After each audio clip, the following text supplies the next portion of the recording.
called me. So here I am. Control is the latest title from Remedy, a fresh new start for the renowned studio, which is famous for games like Max Payne, Alan Wake, and most recently, Quantum Break. In Control, you assume the role of Jessie Faden, a young woman who experienced a traumatic and paranormal childhood event. Her search for answers to her past eventually leads her to a mysterious building known as the Oldest House, a place hidden in plain sight, one that is unseen to all except those who the house deems worthy, a place of unusual power. Within the Oldest House, Jessie discovers a clandestine organization known as the Federal Bureau of Control, or FBC for short. It is a unique and secretive organization formed to monitor, research, and control paranatural phenomena. It is here where Jessie learns that the FBC is under attack and how the director, Zachariah Trench, has been killed in the chaos. However, all is not as it seems, and there are unknown forces at work. When Jessie is led into the building by the janitor Artie, she discovers the dead director. At his side lies the service weapon, which she is compelled to pick up. Upon doing so, she is contacted by a paranatural force known as the Board.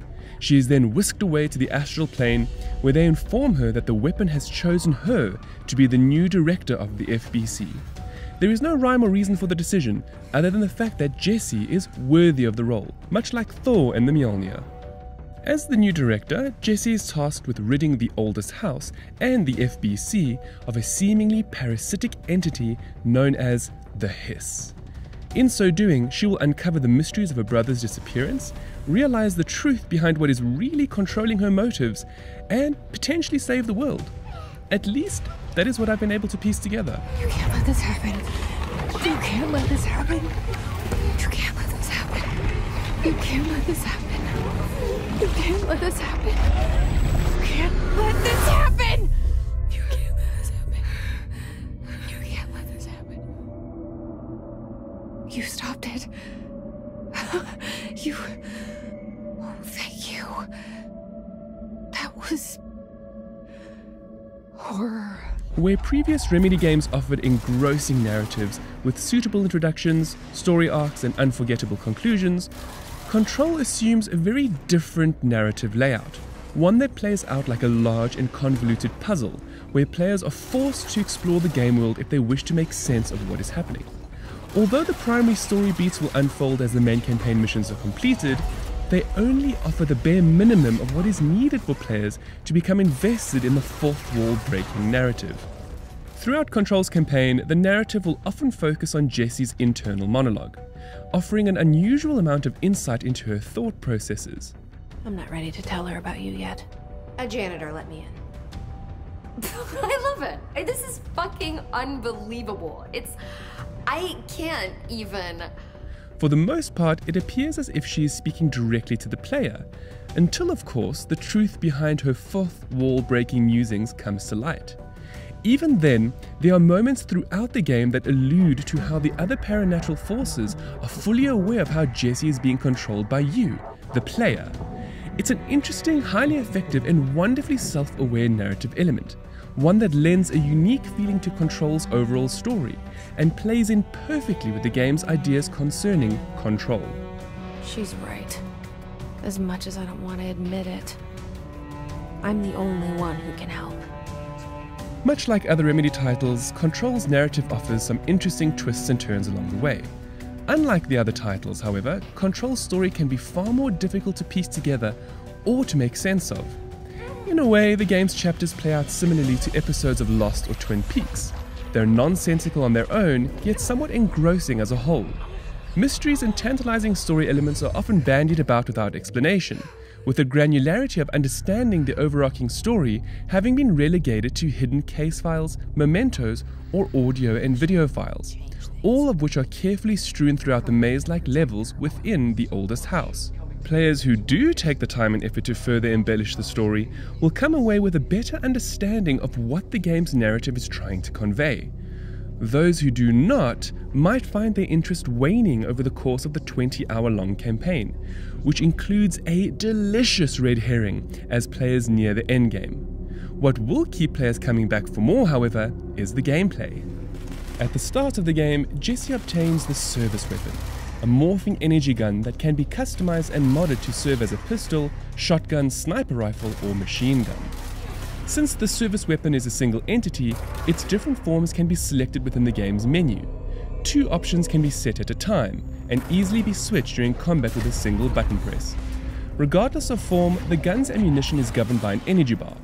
Each of the weapon states can also be upgraded and enhanced with modifications, which can either be found in loot boxes within the world, or randomly rolled within the crafting menu at control points, which are areas where Jesse has cleared the Hiss corruption and which serve as fast travel, save and respawn locations.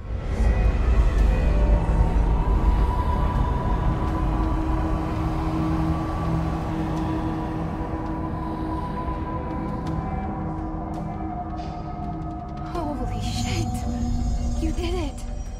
We did it. As players progress through the game, Jesse will come into contact with paranatural objects of power. Some of them will give her paranatural abilities, like telekinesis, levitation, a melee push, quick dash, a shield barrier, and the ability to assume control of weakened enemies called Cs. Each of these abilities can be upgraded through ability points obtained after successful missions. Upgrades include increased damage and enhanced abilities, like a levitation smash or the ability to repel missiles via telekinesis, among many more. As fun as these abilities are, and they really are good, there are still some issues with selecting items to grab during combat, an issue that was far more challenging in Quantum Break and has been finely tuned in Control. For the most part, the telekinetic abilities work incredibly well, but it is in the heat of battle where telekinetic item selection can be an issue. It is also important to note that it takes between 6 and 8 hours to obtain all of the abilities available to Jesse. As such, Control is by no means a quick game, and is one that encourages exploration in order to organically master Jesse's many skills. Once mastered, however, Control's labyrinthine locations become a pleasure to explore, and its many mini-bosses frustrating challenges to beat. In Control, the Hiss is the main protagonist. It is a paranatural entity that has possessed all personnel within the FBC. Those who are not yet possessed are given harmonic resonance amplifiers, HRAs for short, developed by Dr. Casper Darling, a scientist whose experiments and musings into the paranatural world will influence Jesse's path as director. FBC agents who have been possessed form the main antagonists that Jesse will face within the game. Some are mere extensions of their former selves, like gunmen and sniper specialists, whereas others have undergone paranatural transformations to become monstrous entities. Initially, the enemy types will take some getting used to, but once their patterns of movement have been discerned, the challenge moves on from how do I beat this foe to what strategy is best employed in order to stay alive. Once all of Jesse's abilities have been obtained and upgraded, the gameplay opens up exponentially. Through a series of carefully thought out refinements, Remedy have crafted a well-oiled and, most importantly, fun to play protagonist in Control. There are moments where you feel like a Jedi Master or Neo from the Matrix, performing incredible combo moves and expunging foes without a second thought. The gameplay and controls are fantastic and are easily the best aspects of the game. Control technically only takes place in one single location, the oldest house. However, the location is paranatural. As a result, levels morph and transform, much like the terrain in the film Inception. The level design is also Metroidvania styled, which lends wonderfully to the maze-like aspects of the title. There is also no loading between locations unless you're using fast travel, with environments melding into one another seamlessly. Although all levels are connected, many locations are barred off until Jesse can get the appropriate clearance, relevant ability, or solve the many puzzles to open up passageways to new areas. They are also varied and unique enough to keep players engaged throughout the entirety of the campaign and its many missions and special events. Whether that includes a visit to the astral plane to learn about a new ability, or perhaps a hidden motel area that serves as bridge between locations, through to fungus-infested basements and even a literal maze, the locations in Control are wonderfully varied and can be utterly gorgeous. Control has been built on Remedy's proprietary Northlight engine, which first debuted with the excellent Quantum Break. Much like that debut title, Control can be an absolute feast for the senses. There are moments throughout the campaign where it can be difficult to discern between what is real and what is rendered using the Northlight engine, a perfect fit given the game's paranatural premise. Environments also feature a healthy amount of destructibility, which serves to aid the use of Jesse's telekinetic abilities. Explosions are sensational, and there are many unusual and unique effects used to showcase paranatural entities and hiss-infected FCB soldiers, including a clever use of light, shadows, and smoke effects. However, unlike Quantum Break, Control suffers from a lack of decent facial motion capture and some subpar voice acting. Well done. You got the job. It's place for congratulations. Although character models look great, their believability leaves a lot to be desired and is in stark contrast to the incredible environments and effects. Audio in Control is also absolutely superb and is most likely one of the strongest aspects of the title. Not only is the soundtrack haunting, but the game makes phenomenal use of spatial and context-sensitive music to lead players in and out of combat. More often than not, I was able to discern if enemy hiss units were nearby by simply listening to the music change. The same applies to whether those enemies are aware of Jesse's presence or not, and if they have been disposed of. It is fantastic to see a developer pay as much attention to audio design as they do to visual design, making Control one of the best and most haunting auditory experiences I have enjoyed from a video game. Unfortunately, the Northlight engine is not perfect. Control suffers from a lot of unusual stuttering when accessing the pause menu or game menu items. It also crashed a few times during my playthrough on Xbox One X. There were also issues of character clipping, difficulty in selecting items for Jesse's telekinetic abilities, and missing maps. With that said, most of these issues are more annoyances than game breaking, and there is a good chance that Remedy will patch them out quickly after launch. Control is an interesting title. It features some truly incredible gameplay with visuals and audio to match, but disappoints in terms of providing an engrossing narrative.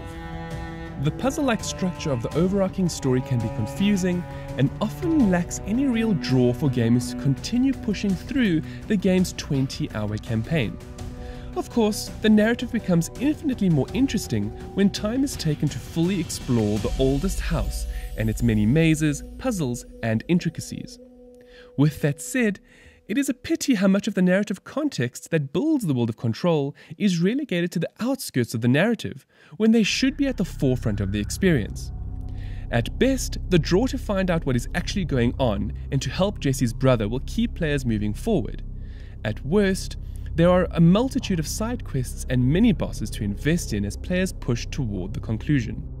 The issues of narrative aside, Control features superb level design that encourages exploration.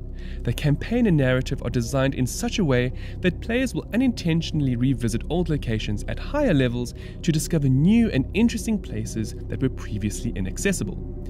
The exploration, coupled with the superb gameplay, help mask the repetitive nature of the title, thus making Control genuinely fun to play. Jessie being a likeable protagonist, with her fourth wall-breaking moments of introspection, not to mention the often crazy and psychedelic level design, should keep players interested for some time to come.